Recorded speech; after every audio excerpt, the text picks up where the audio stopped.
Hi everyone, welcome to the show. I'm Stephany Yang, and today we have a very special guest with us, Aaron, the founder of Nacho Mama. Hi Aaron. Hi there. Can you please tell us a little bit about Nacho Mama and kind of why you decided to start Nacho Mama? Sure. So we've been here, my wife and I have been back in Taiwan for about 2 years now. And after 1 year of trying tacos here and there, just couldn't hit the spot. So that's our initial power to open up this restaurant, was to just find a better taco. And so if you can't find it, you got to make it, and that's what we've done. Let me introduce a few of our tacos. This one right here is our birria taco. It's a slow-cooked, 24-hour cooked beef with 4 different Mexican chilies that we actually import in here, served with a little consomme, some of the sauce that it's made from. So this one's a very special taco. This was one of our first big sellers, this birria. Over here are our 2 newest big sellers. This one is our shrimp taco. It's a fried shrimp with a fresh pico de gallo and a spicy aioli. It's delicious. Right here is our carne asada. It's a marinated steak, cooked to about medium rare, and it's served with a guacamole. So these are a couple of our new special tacos. Some of our favorites, our classics here, we have a chicken taco and a carnitas taco. The carnitas is pork, and it's slow cooked in pork fat or lard, and it just has the juices, a slight orange flavor, and the chicken taco is actually my own house seasoning we put on there. So these are our biggest sellers and some of our newest tacos. What would you say is your favorite taco? Oh, that's a tough one. As a taco lover, anything with taco in it is great, but to be honest, that carnitas, it hits me every single time. I could eat it every day, and I do. Is there a secret ingredient or something that you do? Yeah, it's not secret. What it is we just do it right. We hand make all of our tortillas. We start with raw corn. We cook it for hours. We go through the nixtamalization process, which breaks the outer skin. We then grind it here in-house. We then pound out each one of the rounds, grill it for a little bit. So every single tortilla is like a special work of art. On top of that, we use only the best meats, shrimps and chickens. We don't, cut anything out. So you'll taste the quality in every bite. Yeah. What would you say is the most unique selling point of Nacho Mama, and why did you call it Nacho Mama? That's a good question. Nacho Mama came from actually a trip to Mexico. I was walking down the street and I saw a bar called Nacho Mama. And I thought it was interesting. Nacho Mama means, of course, nachos and, mother of nachos. But in slang, it would be like, I'm not your mother, I'm Nacho Mama. So it was kind of cool. I walked in, it was a terrible little bar, and I walked right back out. But since I was 18, that stuck in my head. And so the first opportunity I ever had to open a restaurant, there was no other name, it had to be Nacho Mama. And our slogan is, taste like home, yet we're Nacho Mama. So we want to continue that feeling of like home cooked food and really thoughtful, like your mom would cook for you. And we want you to feel like you're home when you're here. So that's really hit the name perfectly. Speaking of home, can you tell us a little bit about your background and how you came from Northern California to Taiwan? Sure.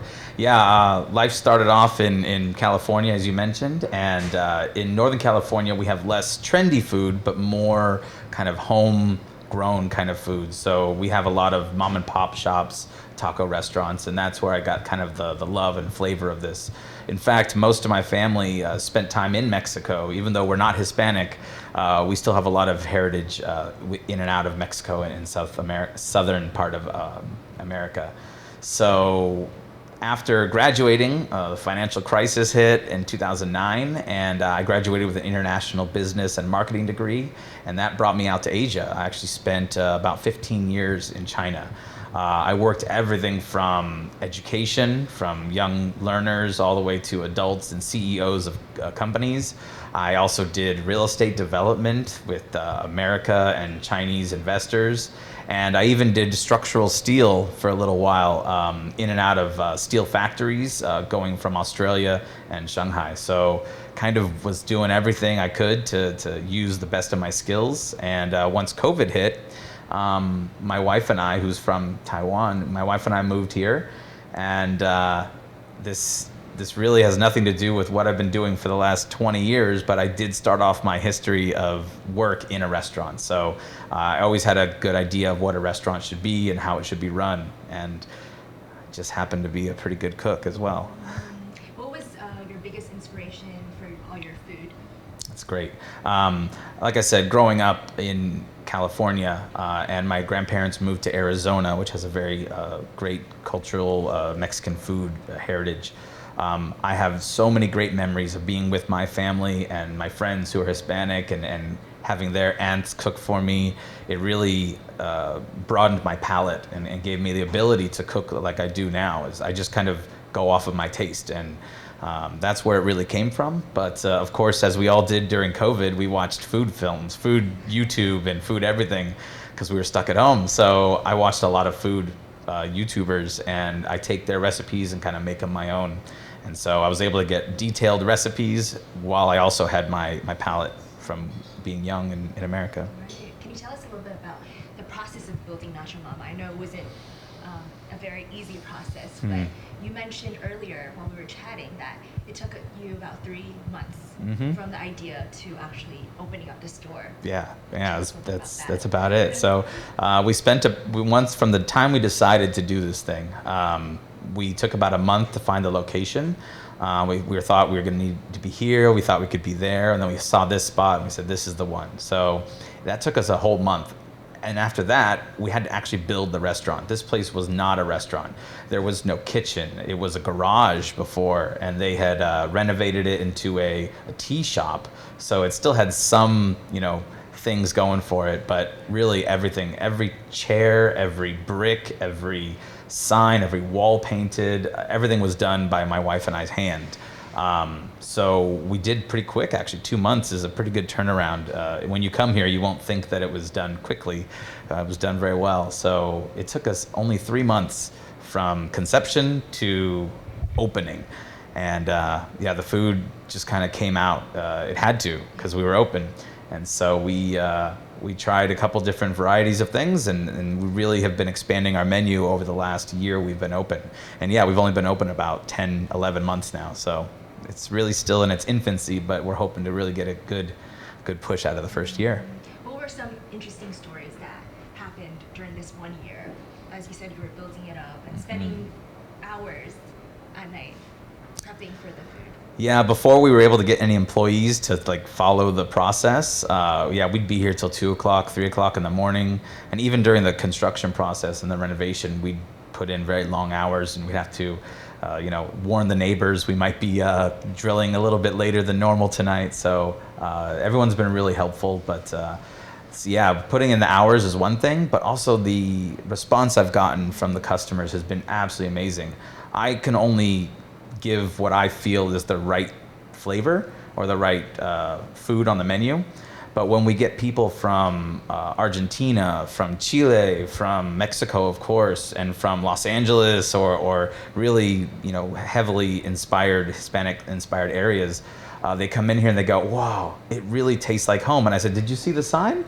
Yeah. And they go, no, I didn't see the sign, but it does. It tastes like home. And I've gotten hugs from people. I've gotten families coming in regularly because they just wanted that taste of this very authentic flavor. So it's been a wonderful experience so far. Just the taste to cater the Taiwanese audience, or? That's a good question. We did not. It's always something that you risk when you move into another area and you don't, localize. But we also think that our handmade and from scratch, for example, our horchata, which is a rice, vanilla, and cinnamon drink.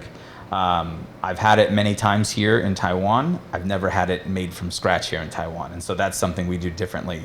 This is our virgin margarita. We don't just go out and buy margarita mix. I make the mix myself. We use fresh lime juice, and a little squeeze of orange is something I like to put in there.